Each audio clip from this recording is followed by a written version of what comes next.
그럼 먼저 왜 디지털 트랜스포메이션을 해야 하는가에 대한 주제로 기업가 정신 기술원의 이영달 교수님께서 강의해 주시겠습니다. 큰 박수로 모시겠습니다. 네, 반갑습니다. 이영달입니다. 오늘 개인적으로는 대부분의 우리나라의 어떤 행사들 가게 되면은 4차 산업혁명이라는 것이 이 걸개로 걸려져 있는데 이 디지털 트랜스포메이션이라는 어떤 이 배너가 달려 있어서 개인적으로 굉장히 의미심장하게 생각을 하고 있습니다.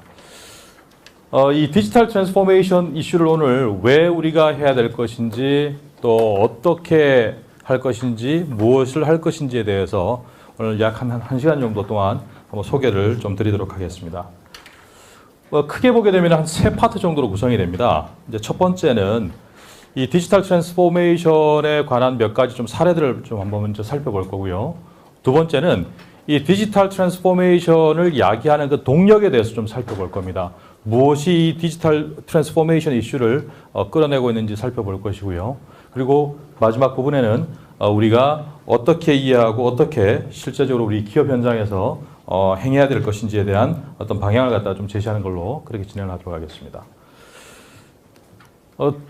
지금 대략 한 이제 1년 몇 개월 조금 더 된 사진입니다. 2017년도 12월 달인데요.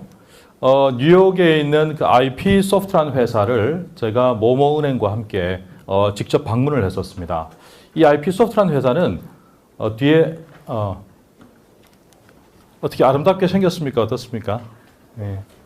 이 분이라고 해야 될지 뭐 이것이라고 해야 될지는 모르겠습니다만은 인공지능 은행원입니다. 세계 최초로 은행에서 이미 인공지능 직원이 실제적으로 워킹하는 케이스를 만들어낸 케이스입니다. 이 IP 소프트라는 회사는 98년도인가 9년도에 설립이 되었는데요. 그때부터 인공지능 기술만 다룬 그 회사입니다. 그래서 한 20여 년 정도 축적이 되어서 실제 우리 디지털 트랜스포메이션 이슈가 있을 때 기업 세계나 비즈니스 현장에서 이게 어느 정도 진척이 됐는가를 볼 때는 이 회사를 보시게 되면은 그 내용들을 좀 가늠 잡을 수 있을 것 같습니다. 어쨌든 세계 최초의 인공지능 은행원 아멜리아를 개발을 했고 상업적으로 적용을 성공시킨 케이스에 해당이 됩니다. 뭐 실제 이 아멜리아가 어떤 건지 동영상을 한번 보시도록 하시죠. 동영상을 보십시오.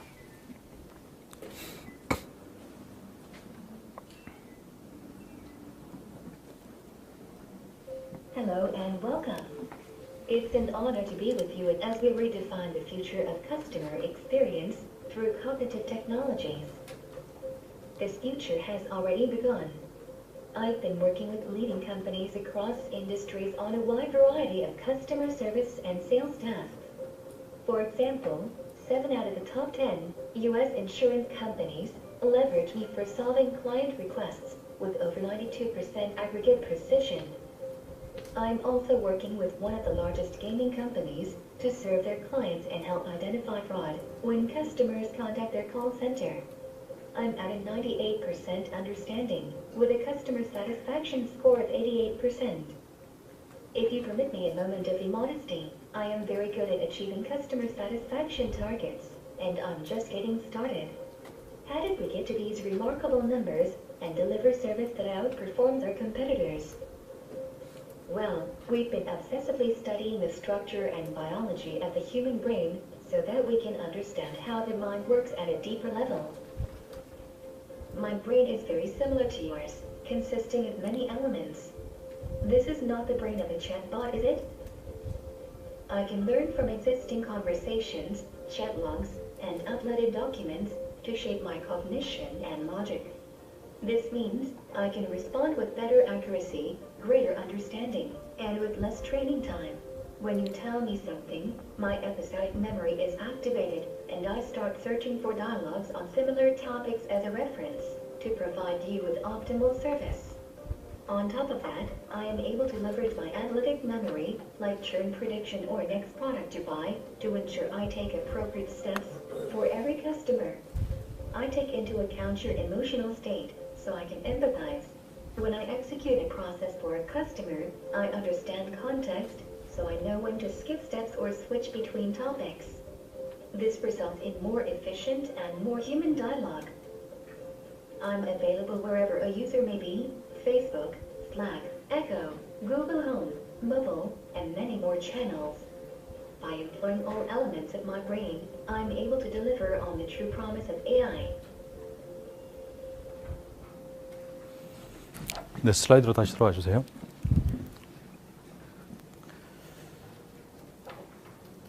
이 아멜리아라는 인공지능 은행원이 스웨덴으로 건너갔습니다. 이 SEB라는 은행은 스웨덴에서 가장 큰 은행입니다. 이 은행에서는 이 아멜리아를 아이다라는 형태로 로컬 이름을 붙여서 지금 상업은행 쪽, 그러니까 커머셜 뱅킹 쪽이 아닌 기업 금융 쪽인 이 코퍼레이트 뱅킹 부분에 이 인공지능을 기반으로 해서 현재 디지털 뱅킹 서비스를 제공을 하고 있습니다. 그래서 이 동유럽 8개 국가에 진출을 했는데요. 과거에는 이 동유럽 8개 국가에 이 SEB라는 은행이 진출을 했다가 계속 실패를 하고 돌아왔습니다. 동유럽 국가가 규모가 그렇게 크지 않고 언어가 다 다르다 보니까 현지에서 점포를 만들고 또 사람을 채용하고 훈련해서 영업을 하다 보니까 채산성이 확보가 안 되는 겁니다. 그런데 이 아이다라는 인공지능 어떤 은행원을 통해서 지금 현재 동유럽 8개국에 진출을 했고 약 1만 5천 명 정도가 수행하는 업무 분량을 이 시스템을 통해서 돌리고 있는 그런 실제의 사례입니다. 그 다음에 앞서 우리 보실 때 아멜리아가 이렇게 태블릿에 나오는 내용을 보셨을 겁니다. 여기는 이제 캐피탈원이라는 미국의 은행입니다. 미국의 자산 규모 기준에서 10대 은행에 이름을 올리는 은행입니다. 여기는 이제 뉴욕에 있는 그 실제 은행 점포입니다. 우리가 보시게 되면 이분이 이제 은행원이거든요. 근데 손에는 태블릿을 들고 있습니다. 그리고 귀에는 우리 핸즈 마이크를 이렇게 끼고 있습니다. 그리고 여기는 우리 전통적인 은행들이 가지는 텔러의 자리입니다. 그런데 텔러 모습이 아니라 마치 호텔에 있는 리셉션 데스크처럼 이렇게 되어져 있습니다. 그리고 이 은행 전반적인 점포의 분위기는 마치 애플 스토어처럼 구성이 되어져 있습니다. 이게 그냥 이렇게 가상의 내용이 아니라 실제 영업 활동이 전개되고 있는 은행 점포의 모습입니다. 그리고 이 은행은 토요일도 영업을 하고 일요일도 영업을 합니다. 그래서 이제 과거에 우리가 월요일부터 금요일, 그 다음에 9 to 5라는 개념이 이제는 적용이 되지 않는 케이스를 볼 수가 있습니다. 아이론웍스라는 회사는요, 도심 한가운데에 있는 무인 도심형 농장입니다. 여기서 재배하는 야채들은요, 대부분 다 신선 야채들입니다. 샌드위치, 샐러드에 들어가는 그런 야채들입니다. 그래서 최근에 어떤 건강식 식사를 하기를 원하는 사람들, 특히 이제 도심에서 굉장히 바쁜 사람들 대상으로 해서 온타임 딜리버리를 할 수 있는, 그러니까 이 유기농 야채가 가장 맛을 잘 낼 수 있는 상태에서 배달될 수 있게끔 합니다. 왜? 농장이 도심의 빌딩에 있으니까 그렇습니다. 그리고 24시간 어떤 시스템으로, 무인 시스템으로 돌아가기 때문에 가능한 상황입니다. 그 다음에 좀 가까이 오게 되면요, 이 무진이라는 회사는 일본 회사입니다. 일본 회사인데요, 실제 비즈니스는 중국에서 많이 펼치고 있습니다. 뭘 하는 회사냐면은 무인 물류 창고 시스템을 이렇게 소개하는 회사입니다. 이 회사가 최초로 세계 최초로 무인 물류 창고 시스템을 가동을 했는데요. 여기는 어디냐면은 징동닷컴이라는 회사의 물류센터입니다. 징동닷컴은 알리바바를 이어서 중국의 두 번째 규모의 전자상거래 업체입니다. 이것도 마찬가지로 가상의 내용이 아니라 실제 이미 러닝을 하고 있는 그런 사례에 해당이 됩니다. 그래서 우리가 최근에는 디지털 레이버라는 이슈가 굉장히 빠르고 또 중요하게 부각이 되고 있습니다. 오늘 우리가 하는 것이 이제 이 HRD 그 포럼인데요. 이 HRD에 이제 휴먼 리소스 사이에 이제는 디지털 레이버라는 개념이 또 들어가야 될 것 같아요. 이 디지털 레이버는 기본적으로 기술적인 측면에서 보게 되면은 인공지능과 로보틱스와 사물 인터넷이 결합되는 개념입니다. 자, 이런 디지털 레이버가 점점 확산이 되고 사람이 활동하는 영역들하고 오버래핑이 되는 부분이 있다고 했을 때 우리는 이런 세 가지 형태의 질문을 한번 해볼 수 있을 것 같습니다. 첫 번째는 기업 조직은 과연 어떻게 변화할까?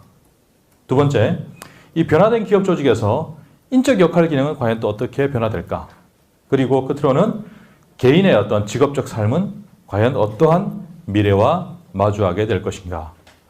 굉장히 본질적인 질문을 우리가 어떤 이런 디지털 레이버가 이슈화되는 시점에서 해봐야 되지 않겠는가 이렇게 보여집니다. 이 혁신의 확산 이론으로 이 디지털 네이버 시대를 좀 해석을 해볼 필요가 있습니다. 우리 여러분들 많이 보셨던 겁니다. 소위 캐즘 마케팅 혹은 캐즘 이론을 설명을 할 때 많이 하던 내용입니다.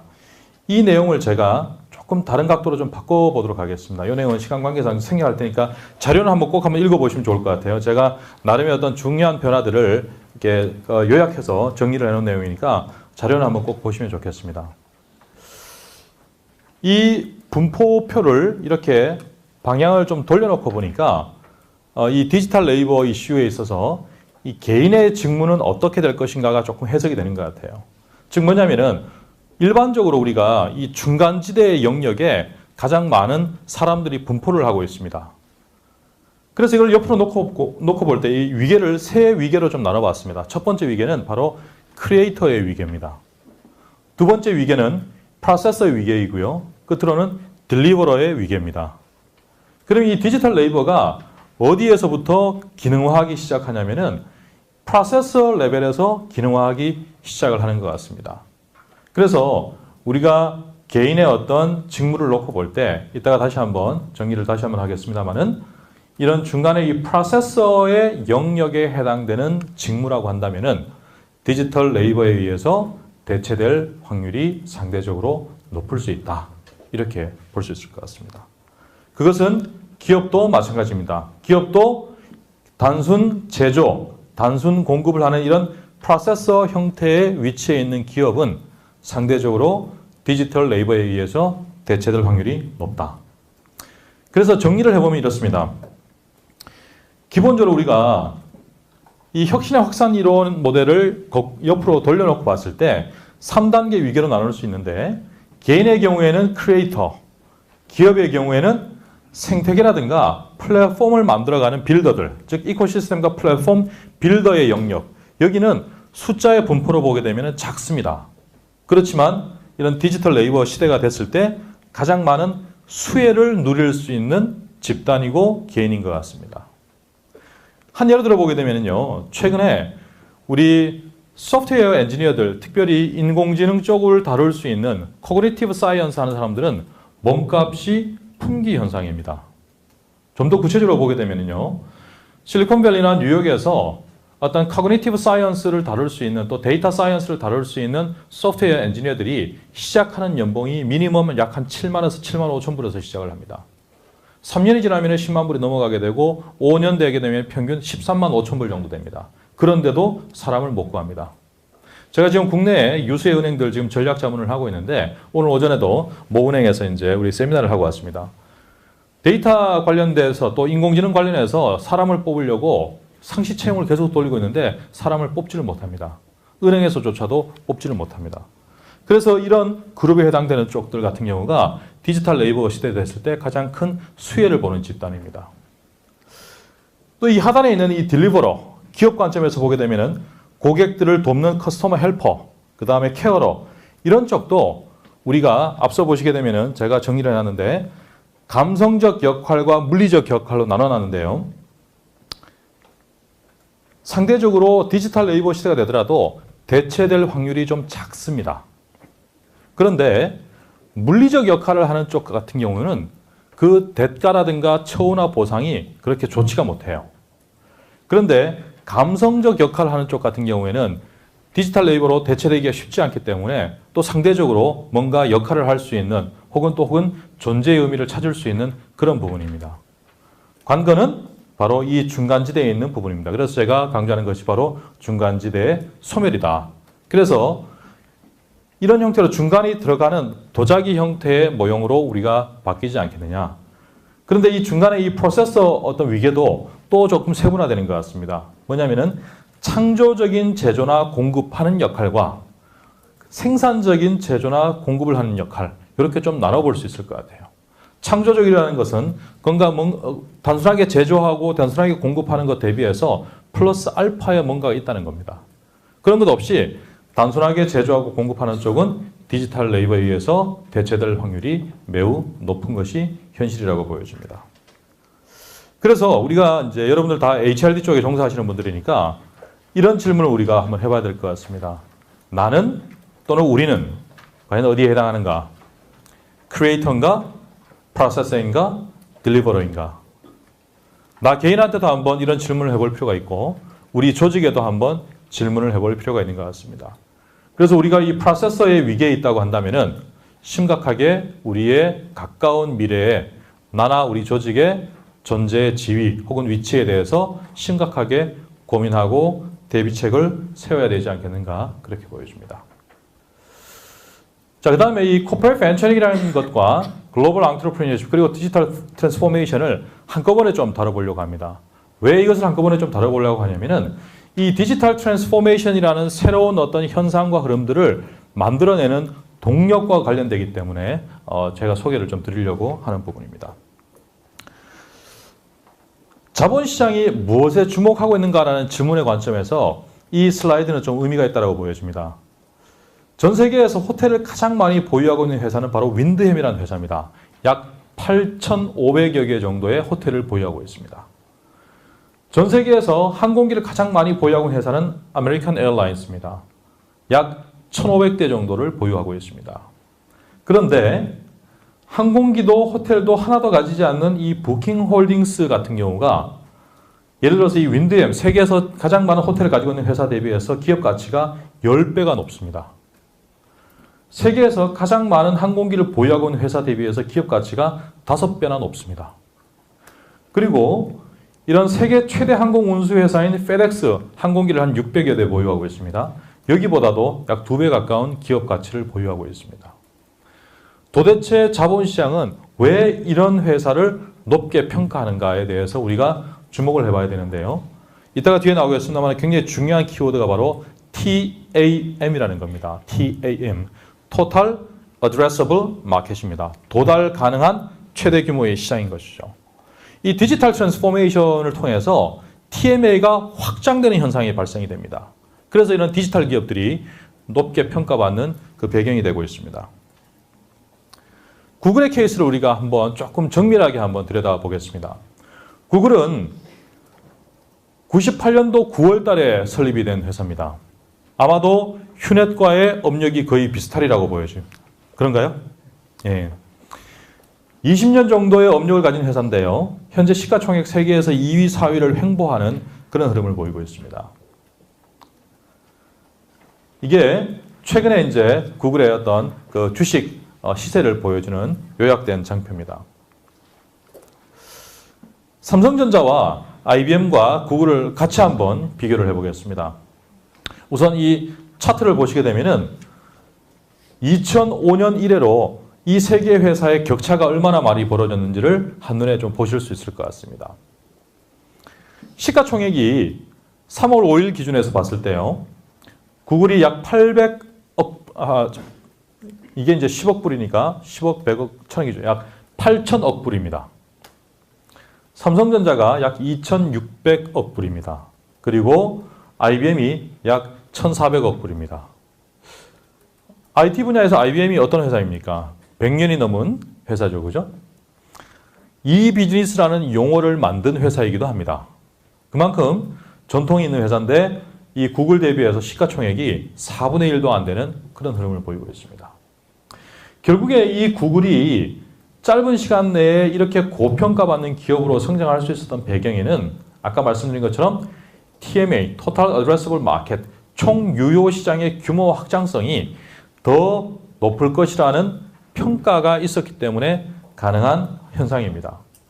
그리고 이런 TMA를 키울 수 있었던 배경에는 본 디지털 기업이에요. 이 배태적인 특성 자체가 구글은 디지털 기업으로 태어났습니다. 그리고 전략적으로는 코퍼레이트 벤처링이라는 것을 기업 전략으로 채택을 했던 그런 내용들이 주요한 동력이라고 볼 수가 있습니다. 최근에 이제 알파벳으로 해서 이제 사업 지주 회사로 전환을 해서 이게 지금 이제 전반적인 우리 알파벳의 비즈니스 포트폴리오입니다. 한 가지 우리가 주목해서 봐야 될 숫자가 있는데요. 지난 20년 동안에 총 220건의 M&A를 단행했습니다. 산술적으로 보게 되면요. 월 평균 1.8건의 인수합병이 있었습니다. 매달 약 2개의 회사를 인수합병을 하면서 성장해가지고 온 것이 바로 구글의 케이스입니다.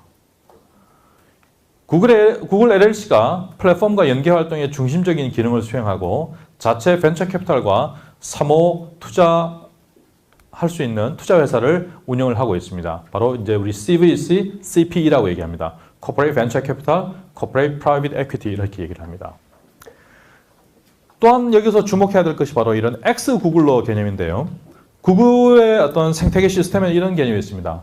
구글에 들어와서 근무를 해서 구글을 잘 이해한 사람들이 나가서 창업을 하는 거예요. 기술 기반으로 하든지 비즈니스 모델 기반으로 하든지. 그리고 그것을 구글에서 다시 되사줍니다. 어떤 값에요? 비싼 값에. 그러니까 구글에서는 오래 근무하려고 하는 것이 아니라 들어가서 구글 생태계를 빨리 파악하고 구글 생태계가 흡수 가능한 기술이나 아이템을 나가서 개발해서 구글에 다시 되팔고 그걸 가지고 구글에 들어와서 자기가 소위 그 부문 CEO를 맡아서 경영을 해나가죠. 가장 대표적인 경우가 우리 알파고로 유명한 딥마인드 테크놀로지 케이스입니다. 이 딥마인드 테크놀로지 파운더가 구글에 원화로에서 약 4,500억 원에 팔았거든요.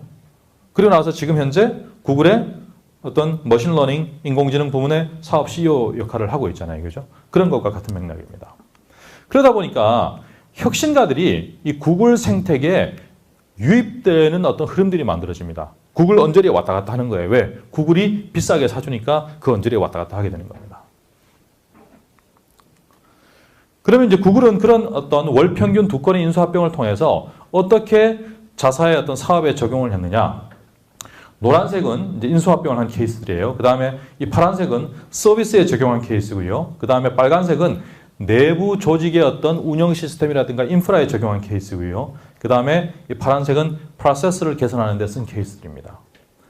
크게 빅픽처로 보게 되면 이런 형태의 어떤 시계열적 흐름을 보이고 있어요. 좀 더 디테일하게는 구체적으로 어디에 적용됐는지를 다 이렇게 설명을 하고 있습니다. 그래서 이게 지금 구글 생태계 맵입니다. 이게 이제 구글 생태계고요. 상대적으로 IBM의 생태계를 보게 되면은 전체적으로 파이가 작은 것을 볼 수가 있을 겁니다. 그래서 이 시가총액이 대략 한 4배 이상 정도 차이가 나는 배경은 결국엔 이 생태계의 양과 질이 IBM과 구글의 시가총액 차이를 만들었다라고 볼 수가 있습니다. 자, 이 부분은 제가 좀 넘어가도록 할게요. 이 부분도 넘어가겠습니다. 그 다음에 이 코퍼레이트 벤처링이 지금 최근에 기업들의 주요한 전략으로다가 부각되게 된 배경도 결국엔 디지털 트랜스포메이션과 관련되어져 있습니다. 이 디지털 트랜스포메이션이 굉장히 활발하게 일어나다 보니까 기존의 어떤 내부 조직의 역량만 가지고 비즈니스를 하는 시대는 끝이 난 거예요. 결국에는 이 생태계를 만들어가는 그런 시스템이 돼야 되고 그 생태계를 만들어가는 데 있어서 핵심적인 전략이 기업 벤처링, 코퍼레이트 벤처링이라고 한다면은 이것을 우리나라 같은 경우도 행하는 부분들이 있는데 겉모습만 흉내내는 형태입니다. 뭘 봐야 되냐면 이 5가지 P를 봐야 됩니다. Purpose, People, Partner, Process, 그 다음에 Performance. 이것이 소위 말해서 균형 있게 접근하는 5가지 P 포인트들입니다. 기업 벤처링의 어떤 유형과 방법론인데요. 이 내용은 여러분들이 자료로 좀 살펴보시면 좋을 것 같습니다. 또 하나 좀 흥미로운 사례를 좀 소개를 해드리겠습니다. 바클레이즈 케이스인데요. 바클레이즈는 300년이 넘은 영국 은행입니다. 여기도 마찬가지로 제가 지금 1년에 한 서너 차례 정도 찾고 있는 은행입니다. 이 바클레이즈 같은 경우에는 전 세계 8개 도시에 바클레이즈 액셀러레이터 혹은 이노베이션 센터를 운영을 합니다. 그들의 이 5P를 정리를 해보면 이렇습니다. 먼저 첫 번째 P는 퍼포즈인데요. 바클레이즈 그룹의 혁신 생태계를 조성하기 위한 목적에서 운영이 되고 있습니다. 그리고 실제 은행 경영 혁신과 조직 구조 조정의 목적에서도 사용이 되어지고 있습니다. 사람의 관점에서 보게 되면요. 바클레이즈 그룹의 이노베이션 최고 책임자가 이 액셀러레이터 이노베이션 센터를 직접 관장을 하고 있고 근무지가 그룹 본사 오피스가 아니라 바로 이 현장이 바클레이즈 그룹의 이노베이션 헤드가 근무하는 공간입니다. 그리고 바클레이즈 그룹의 이노베이션 그룹 전체 직원들은 전부 다 이렇게 현장에 있습니다. 그리고 세계 8개 도시에서 이런 흐름들이 돌아가고 있고 그들은 프로세스 보게 되면은 매일 데일리로 변화되는 것들을 업데이트하고 공유들을 해나가고 있습니다. 특별히 국내 우리 은행들이 행하는 이런 액셀러레이터 프로그램하고 다르게 바클레이즈는 파트너 관계를 굉장히 중요하게 생각하는데요. 이 기술 분야에서 액셀러레이팅을 잘하는 텍스타와 제휴를 하고 있고요. 그 다음에 커뮤니티 서비스를 굉장히 잘하는 라이즈 그룹과 같이 이렇게 협업을 하고 있습니다. 그리고 특징적인 것은 액셀러레이션 프로그램에 선정되는 기업에 대해서는 바클레이즈가 20%를 인수를 해줍니다. 20% 룰이라고 하기도 하는데요. 예를 들어서 이렇습니다. 우리나라도 지금 이제 은행들, 뭐 하나은행도 이제 원큐 에자일랩이라고 해서 이제 운영을 하고 있고, 그 다음에 또 우리 국민은행도 뭐 KB스타 이런 프로그램들을 운영을 하고 있습니다. 그런데 거기에 들어갔다고 해서 뭐 하나은행이나 국민은행이 인수합병을 해주는 건 아니에요.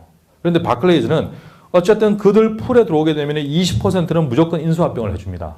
그러니까 무슨 현상이 발생되냐면은 내 비즈니스를 매각할 수 있는 일종의 가능성이 20%는 보장이 된 거예요. 그러니까 혁신적인 기업들이 다른 데를 찾지 않고 바클레이즈를 찾게 되는 겁니다. 이게 굉장히 중요한 어떤 부분들이에요. 그래서 결론적으로는 이 바클레이즈가 2014년도부터 이걸 운영을 해서 재무적으로는 2015년도에 4.8% 가던 자산 수익률을 2017년도에는 8.4%까지 끌어올렸습니다. 그리고 금융 분야에 있어서 디지털 트랜스포메이션 부분을 선도를 하게 되죠. 왜? 매일 전 세계 8개 도시에서 새로운 아이디어, 새로운 기술들을 계속 업데이트해서 그룹의 오퍼레이션에 적용을 하기 때문에 그렇습니다.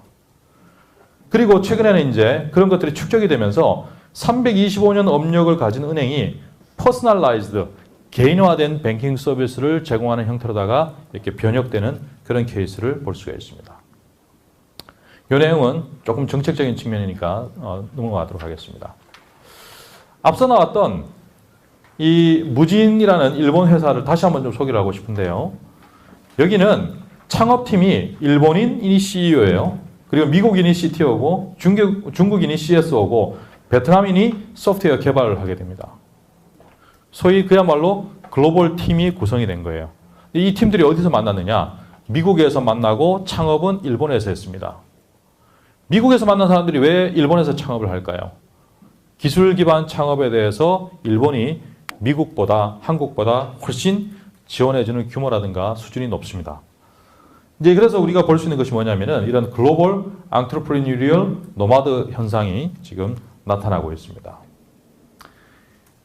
우리 한국인이 참여되어 있는 케이스입니다. 나노셀렉트라는 회사인데요. 샌디에고에서 창업한 이 바이오 쪽 관련된 회사입니다. 마찬가지로 이 우리 조성환 박사인데요.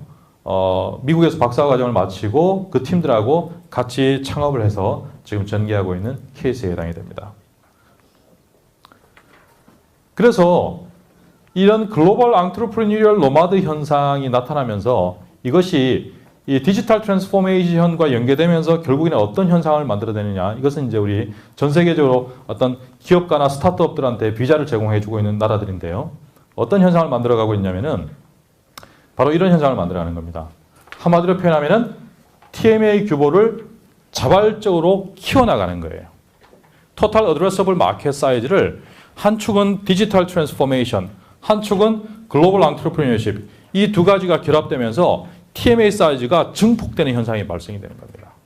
그러면서 이쪽으로 자본들이 유입되면서 바로 이런 유니콘 홍수 시대를 우리가 지금 맞고 있는 상태입니다. 유니콘 기업들이 탄생하는 어떤 시계열적인 흐름인데요. 보시게 되면은 2010년도 이때까지만 하더라도 그렇게 많지가 않습니다. 그러다가 2014년도를 임계 시점으로 해서 셀 수 없이 많을 만큼 가파르게 증가하고 있는 흐름을 볼 수가 있습니다. 무엇이 유니콘 기업의 가속화를 만들어내는가? 그 첫 번째 배경은 바로 이 스타트업 엑셀러레이터입니다. Y 컴비네이터가 이 스타트업 엑셀러레이터의 CEO라고 볼 수가 있습니다. 2006년도에 시작을 했습니다. 그리고 뒤이어서 이제 텍스타라든가 등등이 이제 생겨나기 시작을 하면서 2010년도에 미국의 스타트업 엑셀러레이터가 약 한 500여 개 정도가 됩니다. 이들이 하는 것은 뭐냐면은 새로운 스타트업이 빨리 자리 잡고 빨리 성장할 수 있도록 굉장히 가속화시켜주는 역할을 하는 거죠. 좀 더 극단적인 표현을 하면은 마치 컨베이어 공장에서 컨베이어 벨트 라인을 흘려보내듯이 스타트업을 이렇게 찍어내는 그런 역할을 하는 것이 바로 스타트업 엑셀러레이터들의 역할입니다. 그들이 2010년도부터 숫자와 그 양과 질이 대폭 확대가 되면서 바로 한 3년 정도의 어떤 리드 타임을 두고 2014년도부터 이 유니콘들이 폭발적으로 증가하기 시작을 합니다. 그 다음에 또 하나의 현상은 그 트랜스내셔널 제너레이션입니다. 국가와 국적, 민족들을 과감히 뛰어넘으면서 전 세계를 단일 블록으로 바라보고 활동하는 세대들이 증가하고 있습니다. 아까 일본의 무진이라는 회사가 바로 그런 대표적인 케이스입니다. 여기 계시는 분들 중에서 제가 보니까 10대 분들이 잘 안 보이시는 것 같은데요. 혹시 여러분들 중에서 앱 중에서 틱톡 앱을 깔고 계시는 분 계십니까? 틱톡? 예, 몇 분 다 계시는 것 같아요. 제가 이제 40대 후반으로 가는데 저도 틱톡 깔고 자주 봅니다. 10대들은 유튜브를 안 보죠. 틱톡을 봅니다. 틱톡이 어디에서 만든 서비스죠? 중국에서 만든 서비스입니다. 누가 많이 이용을 하느냐? 전 세계 사람들이 이용을 합니다. 그러면서 중국 사람들도 거기에 굉장히 많은 콘텐츠들을 올려요. 그러면서 요즘 트랜스내셔널 제너레이션들은 소위 국가와 국적과 어떤 배경 관계없이 뭔가 효용 가치가 있으면 거기에 반응하는 그런 흐름들을 보입니다. 그래서 틱톡의 어떤 콘텐츠들의 대표적인 특성이 뭐냐면은 언어가 없습니다. 말하지 않는 콘텐츠들이 많습니다. 그러다 보니까 어떤 뭐 춤이라든가 퍼포먼스 중심들이 많이 이루어지게 되죠. 여튼 이런 트랜스내셔널 제너레이션, 그 다음에 이 디지털 트랜스포메이션이 같이 결합되면서 TMA, Total Addressable Market이 확 커져버리는 현상이 발생되고, 즉 성장에 대한 가능성이 커지다 보니까 여기에 자본이 쏠리게 되면서 지금 괜찮은 비즈니스를 한다고 하는 회사들은 오버 캐피탈라이제이션 이슈를 겪고 있는 흐름까지 만들어지는 그런 흐름들이 만들어지고 있습니다. 자, 그래서 이제 우리가 이제 본격적으로 디지털 트랜스포메이션 쪽으로 들어가 볼 텐데요. 비즈니스 관점에서 어떻게 우리가 이것을 이해하고 정의할 것인가 매우 좀 중요한 문제인 것 같습니다. 저는 개인적으로 우리가 4차 산업혁명이라고 부르는 것에 대해서 조금 저는 이렇게 결이 다른 입장을 가지고 있습니다. 상당히 여러 가지 어떤 논쟁들이 많죠. 근데 가장 이제 그 대표적으로 제가 한 1년 반 정도 전인데요. 뉴욕의 우리나라 정부 공무원분들하고 또 이제 공공기관 관계대원분들이 4차 산업혁명을 살펴보시겠다고 오셨어요. 그래서 이제 이분들이 오셔가지고 관계되는 어떤 기업들이나 또 시정부 관계자들하고 만나서 The Fourth Industrial Revolution 딱 그러니까 뭐라고 반응을 해요? What? 그러죠. The Fourth Industrial Revolution이라는 것은 사실 정확하게 표현하면은 2016년도에 월드 이코노믹 포럼 세계 경제 포럼에서 매년 연차 총회를 하는데 연차 총회 테마 주제입니다. 테마 주제. 실제로 우리 월드 이코노믹 포럼에서도 The Fourth Industrial Revolution 그렇게 많이 쓰지 않아요. 그런데 이제 우리나라에 오면서 완전히 뭐 거의 모든 데서 다 쓰고 있는 수식어가 돼버린 그런 케이스입니다. 자, 우리가 디지털 트랜스포메이션을 좀 압축해서 요약해보면 이렇게 볼 수 있습니다. 아날로그 기술이 약 한 2000년 정도의 축적된 시간의 부분들이 있습니다. 디지털 기술은 약 80년 정도 됐습니다. 즉 다시 말해서 2000년 아날로그와 80년 디지털이 이제 만나서 융합을 이루기 시작하는 굉장히 초입 단계에 우리가 있다고 볼 수가 있습니다. 그래서 우리 IDC에서 디지털 트랜스포메이션을 이렇게 정의를 내립니다. 기업이 새로운 비즈니스 모델, 제품, 서비스를 창출하기 위해 디지털 역량을 활용함으로써 고객 및 시장의 파괴적인 변화에 적응하거나 이를 추진하는 지속적인 프로세스다. 이렇게 정의를 합니다. 제가 비즈니스 관점에서 정의 내리는 디지털 트랜스포메이션은 업의 본질을 강화하기 위한 디지털 기술의 최적 활용이다. 저는 이렇게 요약 정리하고 또 이렇게 주장을 하고 있습니다. 업의 본질을 강화하기 위한 디지털 기술의 최적 활용이다. 왜 그런지 이제 뒤에 한번 소개를 드리겠습니다. 몇 가지 사례를 먼저 한번 보시도록 하시죠. JP모건 전 세계에서 가장 큰 은행입니다. 직원 수만 약 25만 명입니다. 그런데 그 중에서 엔지니어 숫자가 16만 명입니다. 은행인데요. 엔지니어 숫자가 전체 직원에서 차지하는 비중이 50%가 넘습니다. 그리고 이 JP모건 체이스에서 만든 핀이라는 은행은 별도로 분리된 법인입니다. AI 기반의 은행입니다. 뱅크 오브 아메리카는 에리카라는 또 마찬가지로 AI 뱅커를 지금 이제 론치를 해서 서비스를 하고 있습니다. 앞서 보셨던 캐피탈 원 은행인데요. 여기는 원을 뒤집으면 이노가 됩니다. 그래서 이노라는 새로운 또 AI 기반의 디지털 뱅크를 이미 이제 그 오퍼레이션을 시작을 했습니다. 스페인 은행인데요. BBVA라는 스페인 은행입니다. 여기도 마찬가지로 심플뱅크라는 AI 드리븐 디지털 뱅킹 서비스를 현재 제공하고 있습니다. 훗뱅크라는 회사입니다. 훗뱅크는 이게 지금 카드입니다. 기존에 우리가 가지고 있던 카드인데요. 카드에 보게 되면은 디스플레이가 있습니다. 그래서 자기 얼굴이 여기 들어가기도 하고요. 이게 대시보드 역할을 합니다. 그래서 이 훗뱅크 서비스의 가장 핵심은 뭐냐면은 재정 관리를 계획적으로 할 수 있게끔 해주는 거예요. 예를 들어서 길 가다가 저게 마음에 들어갖고 살라고 딱 그러면은 이미 재정 플랜이 짜여져 있어가지고 이 카드가 그 샵을 인식을 하는 거예요. 사야 되는지 말아야 되는지 판단할 수 있게끔 어드바이스를 해줍니다. 이런 것까지 지금 현재 진행이 되어 있습니다. 그 다음에 여기도 마찬가지로 이 파이낸셜 어드바이저 기능을 제공하는 그런 그 서비스입니다. 그 다음에 이 브롤리라는 회사는 영국 회사인데요. 보험회사입니다. 지금 우리는 보험을 굉장히 경직되게 이용하고 있는데 이 브롤리라는 회사는 예를 들어서 이런 겁니다. 제가 지금 서울에서 부산을 가는데 고속버스를 타려고 그래요. 근데 보험을 좀 드려야 될 것 같아요. 그럼 그 자리에서 바로 내가 지금 서울에서 부산을 가는데 고속버스를 탑승 직전이다. 그래서 바로 보험에 대해서 요청을 하게 되면은 AI가 보험 프로그램을 딱 만들어줍니다. 그렇게 해서 내가 부산에서 버스에 내리면은 그 보험은 익스파이어가 됩니다. 이런 소위 보험이 일상생활에 들어올 수 있게끔 만들어주는 회사입니다.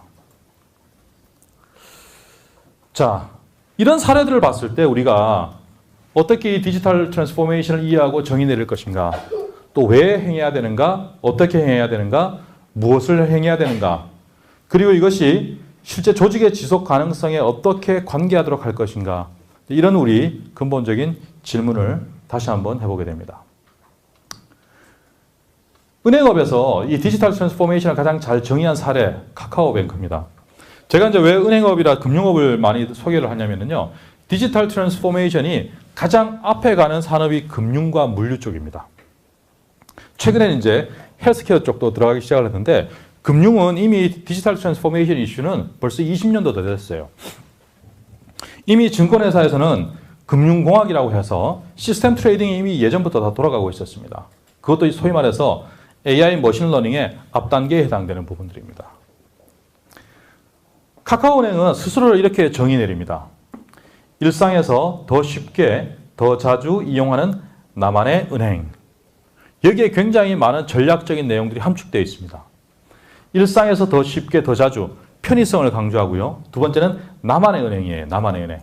퍼스널라이즈 되는 거예요. 디지털 트랜스포메이션을 가장 잘 이해하고 있는 겁니다. 디지털 트랜스포메이션의 어떤 결과값은 퍼스널라이즈드 서비스가 되는 거예요. 과거에는 개인 맞춤형 형태의 서비스를 하려고 그러면은 그 플랫폼을 만드는 데 있어서 또 서비스가 가능한 채널을 만드는 데 있어서 어떤 경제적인 타당성이 확보가 안 됩니다.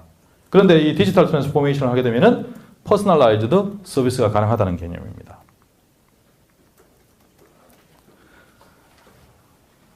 싱가포르에 있는 DBS라는 은행도 디지털 트랜스포메이션을 매우 잘 정리를 하고 있습니다. 은행 업무를 즐겁게 하자. 그래서 이 DBS의 브랜드 슬로건은 Live More, Bank Less입니다. Live More, Bank Less.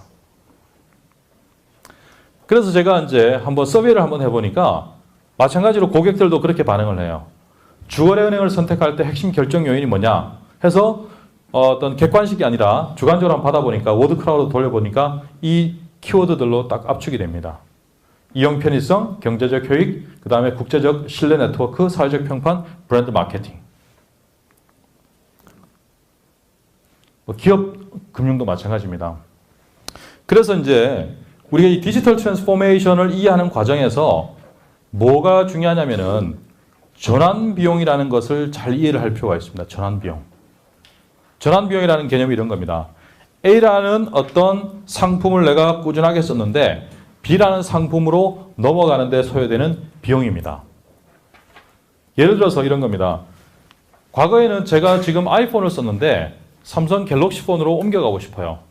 그런데 이 두 개를 옮겨가는데 가장 애로사항이 사진이라든가 어떤 전화번호라든가 각종 여기에 담겨져 있는 어떤 이 데이터들을 이쪽으로 옮기기가 굉장히 어려워요.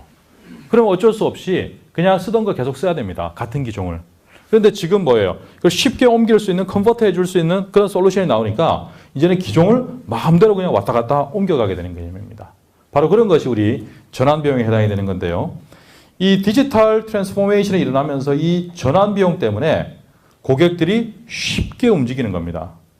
그래서 지금 특히 이제 은행업에서는 2단계에 와 있는데 과거에는 로열티 프로그램이 굉장히 중요했는데 지금은 뭐냐면은 내가 이 은행과 거래해야 되는 이유는 무엇인가? 렐러번스가 가장 중요한 키워드로 부각이 되는 거예요. 이제는 업종과 크게 관계없이 이제 고객들은 기업한테 이런 질문을 하게 됩니다. 내가 왜 B사의 상품이나 서비스를 구매해야 되죠? 라는 질문을 하게 됩니다. 거기에 기업들이 즉각적으로 명료하게 답을 하지 못하면 어떻게 해요? 고객들은 옮겨가게 됩니다. 왜? 전환 비용이 낮아졌기 때문에 그렇습니다. 그래서 이제 우리가 이 경험 혁신이라는 것이 굉장히 중요합니다. 그래서 이제 은행들이 카카오뱅크가 이렇게 고객들한테 반응을 얻으니까 챗봇이라든가 등등 많은 서비스를 내놨습니다. 그렇지만 반응은 뭐 별로입니다. 그런데 또 후발주자인 토스라는 회사가 간편송금 서비스를 제공하면서 심지어 I toss you 이런 표현까지 나오면서 특히 20대, 30대를 대상으로 해서 굉장히 열광적인 반응들을 보입니다. 도대체 같은 어프로치인데 왜 이런 차이를 보일까? 바로 그것이 이 경험 혁신을 제대로 이해하고 다루는지 그렇지 못하는지를 보여주는 케이스입니다.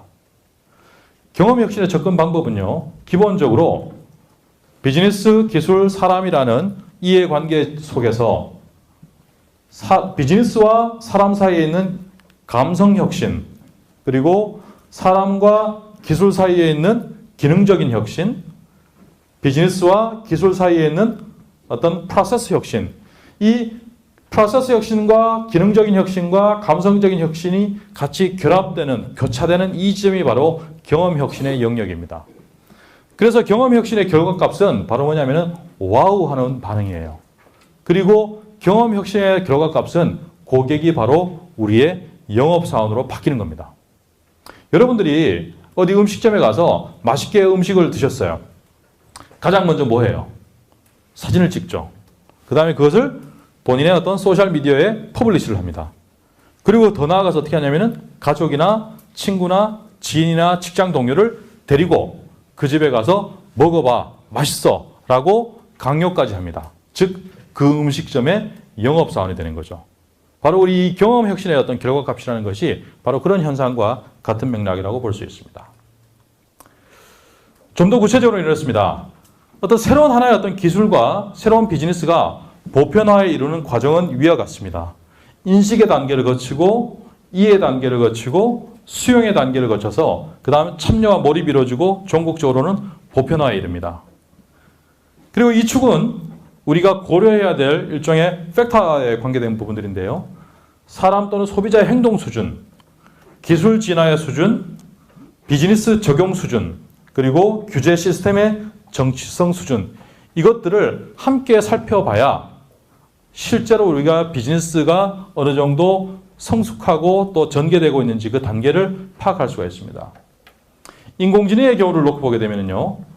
사람의 어떤 행동 수준은 수용 단계에 거의 초입에 와 있는 것 같습니다. 기술적인 측면에서 보게 되면 참여하고 몰입하는 단계까지 올라와 있는 것 같습니다. 그런데 비즈니스에 적용하는 수준은 또 상대적으로 좀 떨어지는 것 같아요. 특별히 규제 시스템의 정치성 수준은 이제는 이해하는 단계에 있는 것 같습니다. 즉 다시 말해서 지금 사람, 기술, 비즈니스는 수용 단계를 넘어섰는데 규제가 지금 이해하는 단계에 있다 보니까 비즈니스가 나아가지를 못하는 형태가 되는 것 같아요. 여기가 소위 말해서 임계 구간입니다. 각각의 어떤 팩터들이 이 수용 단계를 지나야 실제적으로 우리 더 나아가서 보편화로 이루어지는 단계가 되는데 이 단계에서 볼 때 지금 비즈니스의 적용 수준과 규제 시스템의 정치성이 한참 아래에 있는 흐름을 좀 볼 수 있는 것 같아요. 이런 형태로다가 새로 나온 기술이나 서비스를 매핑을 한번 해보게 되면은 시장에서 어느 시점에 이렇게 확산이 될 것인지를 좀 우리가 가늠 잡아 볼 수 있을 것 같습니다. 그래서 이제 은행업을 예를 들어서 이제 이 디지털 트랜스포메이션을 가지고 무엇을 해야 될 것인가를 놓고 보게 되면은 이용의 편의성과 경제적 합리성을 만들어가는 것이 이제 가장 기본이에요. 디지털 환경에서는 이 두 가지는 필수 조건입니다. 그리고 그것이 한 축은 은행업의 기준에서는 이제는 재정적인 성취를 할 수 있도록 도와줘야 되는 거예요. 아까 전에 우리 훅뱅크 같은 경우가 재정 관리를 인공지능으로 해주듯이 바로 그런 재정적인 성취를 해줄 수 있어야 되고요. 또 반대로는 금융 위험을 관리해 줄 수 있어야 됩니다. 소위 카드 결제 펑크나는 사례가 만들어져서는 안 된다는 거죠. 지금은 이제 우리가 디지털 기술로 이런 것들이 거의 다 커버가 가능합니다. 전문적인 상품과 서비스가 제시가 될 수 있어야 되고요. 즉 다시 말해서 이 얘기는 뭐냐면은 딱 맞는 최적화된 상품과 서비스가 제시될 수 있어야 된다는 얘기입니다. 그리고 이것이 이제는 글로벌 연계 서비스로 이루어져야 된다는 겁니다. 예를 들어서 이렇습니다. 제가 이제 밀리언 마일러입니다. 해외를 엄청나게 많이 다니는데 과거에는 제가 뭐 하이아트, 그 다음에 뭐 인터컨티넨탈, 또 뭐 메리엇 해서 호텔 멤버십을 다 가지고 있었어요. 근데 지금 그거 다 없앴습니다. 다 없애고 뭘 하냐면은 호텔스닷컴 하나만 이용합니다. 왜? 통합 리워드가 되니까요. 전에는 개별 리워드를 갖고 가던 것들을 통합 리워드를 갖고 가는 거니까 훨씬 더 생산적인 겁니다. 그런 것처럼 이제는 이런 글로벌 연계 서비스도 이제는 반드시 전제가 돼야 된다. 그래서 이제 우리 기술적인 측면에서 보게 되면은 AI가 이 축을 커버를 하고 블록체인이 이 축을 커버를 하고 이 이용의 편의성과 경제적 합리성은 오픈 API부터 시작해서 이런 내용들이 커버해야 되는 형태로 해서 우리 일종의 매핑을 한번 해볼 수 있을 것 같습니다. 시간이 이제 제가 5분 늦게 시작했기 때문에 한 10분 정도 남았어 중간에 내용들을 몇 가지 좀 넘어가도록 하겠습니다. 잠깐만요. 충분히 가능할 것 같습니다. 예. 이 포지셔닝 맵도 여러분들이 잘 참고하시면 좋습니다. 네 디멘전을 좀 놓고 보는데요. 맨 위에는 품질과 성능을 지향하는 디멘전입니다. 밑에는 가격을 지향하는 디멘전이고요. 이쪽은 프로모션을 지향하는 디멘전입니다. 그리고 이쪽은 가치를 지향하는 디멘전입니다. 자, 우리가 흔히 스마트폰을 가지고 비교하면 참 굉장히 쉬운 그 비교가 될 텐데요. 삼성 갤럭시와 LG의 G 시리즈, 그 다음에 아이폰, 샤오미, 하웨이, 비보 이런 형태의 포지셔닝이 될 것 같아요. 여기는 품질 성능 지향도 높고 가치 지향도 높습니다. 여기는 품질 성능 지향은 높은데 상대적으로 가치 지향보다는 프로모션 지향이에요. 이 얘기는 무슨 얘기냐면은 고객은 크게 세 그룹으로 구분됩니다. 가치를 소비하는 그룹, 가격을 소비하는 그룹, 프로모션을 소비하는 그룹. 여러분들도 한번 여러분들의 어떤 소비 패턴이나 행동을 한번 꼼꼼하게 한번 체크를 한번 해보십시오. 어떤 경우에는 나는 아무리 싸더라도 절대 안 사요. 그렇지만은 비싸더라도 사는 게 있습니다. 거기에는 분명히 무슨 가치가 있어요. 예를 들어서 이런 거죠. 우리 뉴욕에 가게 되면은 탐스 슈즈를 신고 띵크 커피를 들고 있고 그건 뭘 얘기를 하냐면은 의식이 있는 사람이라는 걸 상징하는 거예요. 탐스 슈즈가 다른 신발보다 싸지 않잖아요. 띵크 커피가 더 싸지 않다고요. 그 사람들은 가치를 소비하는 거예요. 가격을 소비하는 거 다른 거 다 필요 없죠. 가격이 절대적으로 우선해서 의사결정을 하는 패턴입니다. 그리고 프로모션을 소비한다는 것은 무슨 개념이냐면요. 프로모션이 좋으면 사고 안 좋으면 안 사고 프로모션에 따라서 A를 샀다가 B를 샀다가 왔다 갔다 하는 개념이에요. 그래서 이런 형태로 한번 매핑을 한번 해본다면은 이 디지털 트랜스포메이션을 우리의 포지션을 어떻게 시프트 시키는 데 활용할 것인가 좀 더 구체적으로 살펴볼 수 있을 것 같습니다. 그래서 지금 이제 제가 모은행에다가 제안해 준 일종의 디지털 트랜스포메이션 전략입니다. 고객을 무조건 디지털 환경에 맞게끔 하라라고 강요해서는 안 됩니다. 고객도 어떤 분들은 굉장히 디지털 프렌들리한 분들이 있고 또 어떤 분들은 디지털 언프렌들리한 분들이 있어요. 고객을 이와 각도의 관점에서 고객의 특성을 좀 구분 지어볼 필요가 있는 것 같습니다. 또 하나 우리가 제공하는 서비스의 특징이 휴먼 센트릭, 사람 중심적이냐, 혹은 디지털 테크놀로지 센트릭, 디지털 기술 중심적이냐, 이렇게 해서 좀 나눠볼 필요가 있는 것 같습니다. 그래서 여러분들이 한번 상상을 한번 해보시길 바랍니다. 이런 은행이 나온다면은 여러분들이 어디에 해당되는 고객인가에 따라서 어떻게 반응할지 한번 상상을 한번 해보시기 바랍니다. 먼저 나는 굉장히 디지털 프렌들리해요. 그리고 그 어떤 서비스 제공 특성이 디지털 테크놀로지가 충분히 가능한 겁니다. 가장 대표적인 것이 뭐냐면은 소액 대출 이런 거예요. 소액 대출 받을 때 여러분들이 은행에 가서 은행원을 만나서 저 대출 받으려고 하는데요. 그리고 뭐 신분증 주세요. 뭐 하세요. 대면하기 싫거든요. 그죠? 퍼스널라이즈드 디지털 뱅킹이 돼서 모바일로 다 끝난다 그러면은 여러분들은 아마 그 서비스를 충분히 이용할 겁니다. 그래서 내가 디지털로 굉장히 디지털 프렌들리해요. 그런데 그 서비스 제공의 어떤 흐름이라든가 특성이 휴먼 센트릭한 겁니다. 그럼 여기에는 뭐냐면은 인터랙티브 디지털 뱅킹 서비스를 제공하는 거예요. 바로 키오스크입니다. 키오스크. 키오스크가 크게 있어서 거기에 사람과 이 버추얼 커뮤니케이션을 해가면서 서류 같은 것들은 스캐너를 통해서 주고받으면서 충분히 뱅킹 서비스를 이용할 수 있는 형태가 만들어지는 거죠. 그 다음에 나는 디지털하고 친하지 않아요. 그리고 굉장히 사람 중심적인 서비스예요. 그렇다 그러면 이것은 세분화된 프라이빗 뱅킹 형태로다가 접근하는 것이 좋겠다. 즉 다시 말해서 물리적인 거점을 두고 풀어가는 것이 좋겠다. 이것도 세분화된다는 개념이 이런 겁니다. 예를 들어서 백화점 같은 경우도 압구정에 있는 갤러리아 백화점 같은 경우는 거기에 이제 라운지들이 다 있죠. 고객들이 거의 대부분 이제 멤버십을 다 가지고 있으니까 그런 라운지에서 커피를 마시거나 혹은 휴식을 취하는 동안에 뱅킹 서비스를 이용할 수 있게 하끔 한다면 어떨까? 그런 개념이에요. 그래서 소위 이런 피지컬 프리센스, 물리적인 거점이 좀 더 유연하게 움직일 수 있는 고객들의 어떤 활동이라든가 행동 패턴을 따라서 유연하게 움직일 수 있는 형태로 구성을 하는 거예요. 그리고 디지털 기술로 충분히 커버가 가능한 형태의 어떤 서비스다.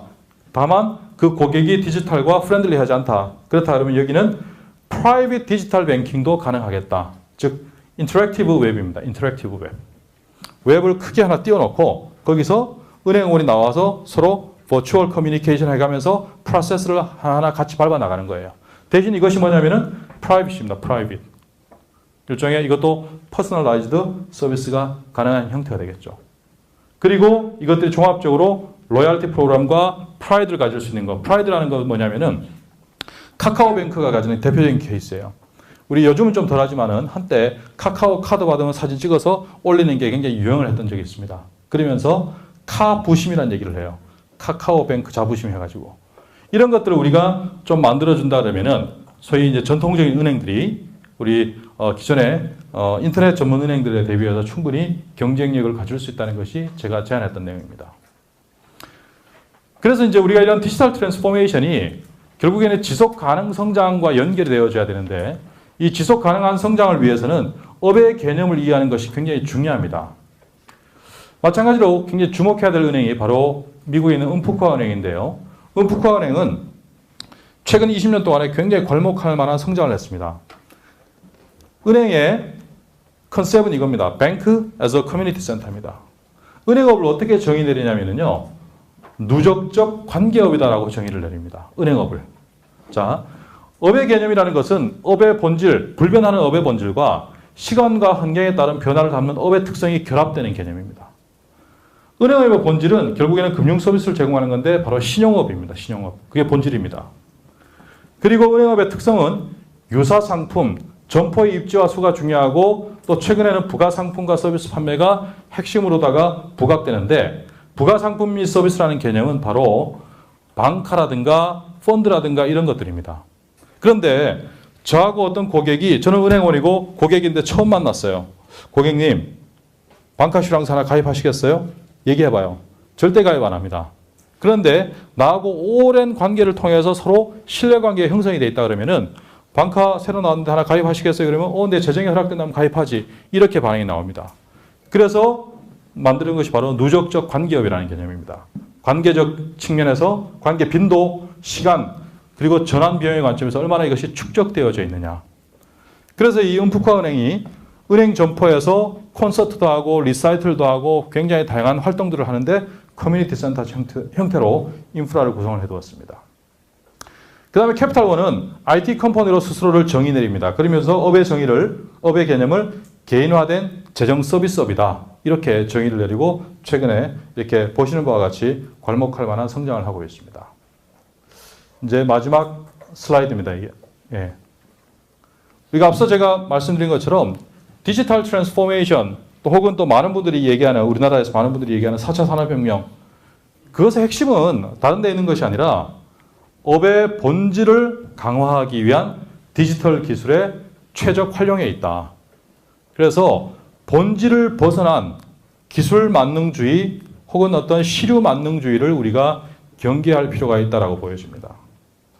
그러면서 동시에 우리가 역할 정체성에 대해서 개인도 그렇고 조직도 그런데 좀 살펴볼 필요가 있다고 보여집니다. 나나 우리 조직의 정체성이 크리에이터 혹은 생태계 플랫폼을 빌딩하는 이코시스템이라든가 어떤 그 플랫폼 빌더이냐 혹은 중간 과정을 단순하게 처리해주는 프로세서이냐 혹은 고객 접점에서 고객을 관리하거나 혹은 도와주거나 혹은 케어하는 이런 딜리버러이냐 한번 우리가 자문자답을 한번 해볼 필요가 있고 여기에 해당되는 부분들은 우리가 과감히 디지털 기술들을 활용해서 전환시켜주고 대체시켜서 우리의 역할들을 크리에이터 또는 딜리버러, 특별히 감성적인 딜리버러 형태로다가 바꿔주는 것이 우리가 기업 조직에서 우리가 해야 될 지금의 어떤 시대 상황이 아닌가 그렇게 보여집니다. 시간이 딱 맞는 것 같습니다. 경청해 주셔서 고맙습니다.